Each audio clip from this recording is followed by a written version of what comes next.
বোলপুর লোকসভা কেন্দ্র অত্যন্ত তাৎপর্যপূর্ণ একটি লোকসভা কেন্দ্র বাংলার বুকে।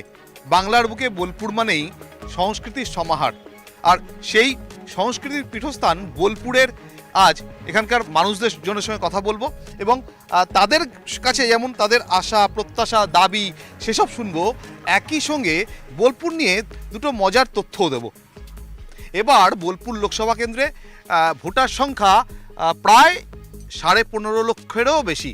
আর এই যে বোলপুর লোকসভা কেন্দ্র, এই লোকসভা কেন্দ্র 2004 সাল পর্যন্ত ফ্রি কনস্টিটিউয়েন্সি ছিল, কিন্তু 2009 সাল থেকে এই বোলপুর লোকসভা কেন্দ্র হয়ে যায় এসসি রিজার্ভ কনস্টিটিউয়েন্সি। আর সবথেকে মজার যেটা, 2014 পর্যন্ত এই লোকসভা কেন্দ্র ছিল বাম অধ্যুষিত। তারপর 2014 প্রথমবারের জন্য বাম বিরোধীদের হাতে যায় এই বোলপুর লোকসভা কেন্দ্র। 2014 এখানে তৃণমূল কংগ্রেসের টিকিটে জয়ী হন অনুপম হাজরা। তারপর 2019-এ অসিত মাল প্রায় 1,06,000 ভোটেরও বেশি ব্যবধানে তিনি হারান এখানে তার নিকটতম প্রতিদ্বন্দ্বীকে। এবার আরও একটা টান টান ভোটের অপেক্ষায় বোলপুর লোকসভা কেন্দ্র।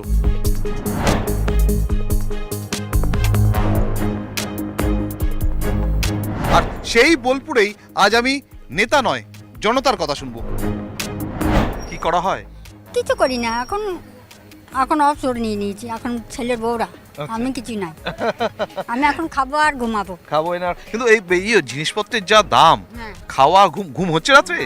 তার কি করবো, ঘুমাইতে তো হবে, নাহলে বাঁচবো না তো। এই যে ধরুন গ্যাসের দাম কমে গেল, তো এতে কি খানিকটা সুবিধে হলো? না বাবারে, খুব কষ্ট। কিন্তু গ্যাসের দাম তো কেন্দ্রীয় সরকার 100 টাকা কমিয়ে দিয়েছে। 100 টাকা দেন, তাহলে 900 টাকা, তাহলে 900 টাকা মুখের কথা, আমাদের মতো মানুষের 850 হোক আর 900 হোক, আমাদের তো তোমার 1000 টাকা মাইনে যদি হয়, তাহলে কি করে বাসা বাড়ি কাজ করে কত পাই? 1000 টাকা। তাহলে গ্যাস কিনবো না, খাবো নাকি ছেলে মেয়েকে দেখবো, কি করব বলুন? বলার আছে এটা? আর একটু কম হলে ভালো হয়। এলাকায় কি কি চান? এলাকায় আপাতত আমাদের অনেক কিছুই উন্নতি হয়েছে। আমার রাস্তাঘাটগুলো যেগুলো কাঁচা ছিল সেগুলো মোটামুটি পাকা হয়েছে, জলের অসুবিধা ছিল সেগুলোও মোটামুটি ঠিক আছে। বোলপুর, বীরভূম এখানে ভোট এলেই আমরা বারে বারে অনুব্রত মণ্ডল কথা মাথায় আসতো বা শিরোনামে উঠে আসতো। অনুব্রত মণ্ডলহীন প্রথমবার লোকসভা ভোট, তো মনে হয় কোনো প্রভাব পড়বে? না না, অসুবিধা হবে না, আমাদের এখানে মোটামুটি ঠিকই আছে, কিছু প্রভাব পড়বে না। এই যে কেষ্টদা নেই, কেষ্টদা ছাড়া ভোট ফাঁকা লাগছে, কিন্তু ফাঁকা ফাঁকা লাগছে সবই, মানে মানুষটা নেই, কিন্তু আমাদের যে সব ছেলেরা আছে এখানে তার সেটা পূরণ করে দেবে।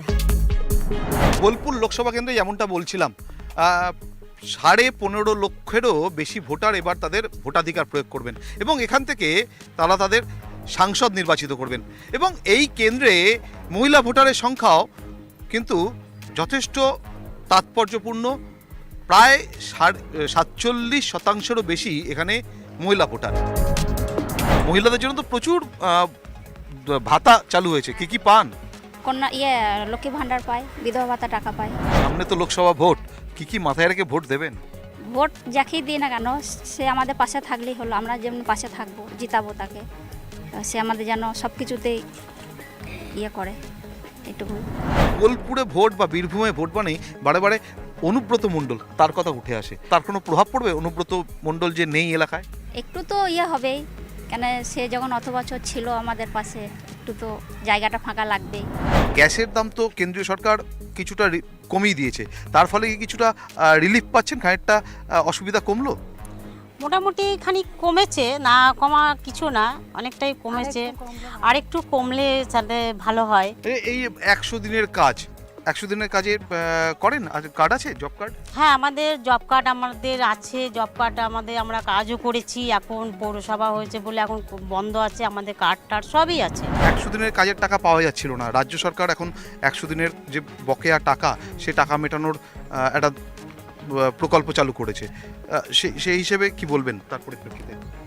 আমরা চাই যেগুলো কিছু কিছু আটকে আছে 100 দিনের টাকা, সেগুলো পেলে আমাদের মতো লোকেদের খুবই ভালো হবে। হ্যাঁ, অনেক আটকে আছে, যদি পায় খুবই ভালো হয়। আবাস যোজনায় ঘর পেয়েছেন? না, আমরা পাই নাই, কিন্তু অনেকে পেয়েছে। এখানকার যিনি এমপি, যিনি বিদায়ী সাংসদ অসিত কুমার মাল, তাকে শেষ কবে দেখেছেন? বলতে পারবো না। মানে দেখেননি? দেখেনি, আমি দেখিনি। জব কার্ড আছে? হ্যাঁ আছে হ্যাঁ, আছে। তো 100 দিনের কাজের টাকা পেয়েছেন? না পাইনি। পাননি যে সেটা জানিয়েছেন? হ্যাঁ জানিয়েছি তো, কি বলে? বলছে পাবেন, এবার কবে পাবো সেটা তো জানি না। এই যে রাজ্য সরকার এখন বকেয়া যে 100 দিনের কাজের টাকা সেটা মিটিয়ে দেওয়ার দায়িত্ব নিয়েছে, তো সেই সংক্রান্ত কিছু বলতে চাইবেন সেই নিয়ে? তা যদি পায় তাহলে তো সবারই উপকারী হয়, আমাদের উপকার হয়। বোলপুর লোকসভা কেন্দ্রে 47% মহিলা ভোট। মহিলা ভোটদের ভোট যেদিকে যাবে, এখান থেকে সাংসদ কে নির্বাচিত হবেন সেটা অনেকটা নির্ধারণের ক্ষেত্রে ভূমিকা থাকে মহিলাদের।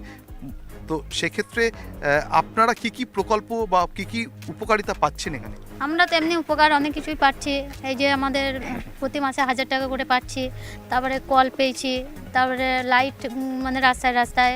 তো এবার সেটা ঘরটাও এসছে আমাদেরকে, শুরু হয়েছে এখনও মানে কমপ্লিট হয়নি আবাস যোজনার জন্য। কেমন সাংসদ চান? ভালোই চাই, সাংসদটা তো সবাই মানে ভালোটাই চায়, খারাপটা কমই চাই। সব মানুষই ভালো দিকটাই সবাই বেশি চাই আমরা। আচ্ছা দিদি, এই যে বলা হচ্ছে আপকি বার 400 পার, মোদির দল, নরেন্দ্র মোদির দল বিজেপি, তারা এই স্লোগান তুলেছে, তো মনে হয় 400 পার হবে? সে দেখা যাবে উপরে, যখন হবে তখন দেখা যাবে, পারবে পেরোবে না পেরোবে না দেখা যাবে। জব কার্ড আছে? না, আমার জব কার্ড নেই, এমনি বিধবা ভাতার টাকাটা। আচ্ছা, তো জব কার্ড যে নেই, জব কার্ডের ক্ষেত্রে এখানে জানিয়েছেন যে জব কার্ড কেন নেই সে সংক্রান্ত কিছু বলেছে? হ্যাঁ, সকলকেই জানানো হয়েছিল। কি বলে? বলে হবে হবে, কোনো পাত্তাই দেয় না। তাই? তারপরে ঘরও পাইনি, আমার পঞ্চায়েতে ছবি হয়েছিল, ঘর আসা তাল। আবাস যোজনায় ঘরও পাননি? না না, ঘরও পাইনি। তো কি বলে এরা যখন আপনি বলেন তো পঞ্চায়েতে বা? ওই হবে করে, আর কোনো পাত্তা দেয় না, একা বলে কোনো পাত্তা দেয় না। এলাকায় যিনি সাংসদ অসিত কুমার মাল, এমনিতে সবই ভালো, কিন্তু ওই ঘরটা বাড়িটা পেলাম না কিছু, গরিব মানুষ। এই যে গ্যাসের দাম কমলো, ওই পাটা কুড়ি বাড়ান কি করবো, গ্যাসটা ভরতে পারি না, পেয়েছি গ্যাস পেয়েছি, না পাওয়া নয়, ভরতে পারি না। সামনে তো ভোট দিতে হবে তো। ভোট দেব, হুম। দেবো, যেমন ভোট দেয় সবাই সেরকম দেবো, বাড়ি চলে আসবো। এই ভোট তো দেশের ভোট, দেশের সরকার কারা তৈরি করবে এই আপনার ভোটের উপর ডিপেন্ড করছে, নির্ভর করে আছে। তো কি কি দেখে ভোট দেবেন? কি দেখে দেবো সেটা তো বলতে পারবো না, যেটা লাগবে আমার পছন্দ লাগবে সেই তাকেই দেবো। আবাস যোজনায় ঘর পেয়েছেন?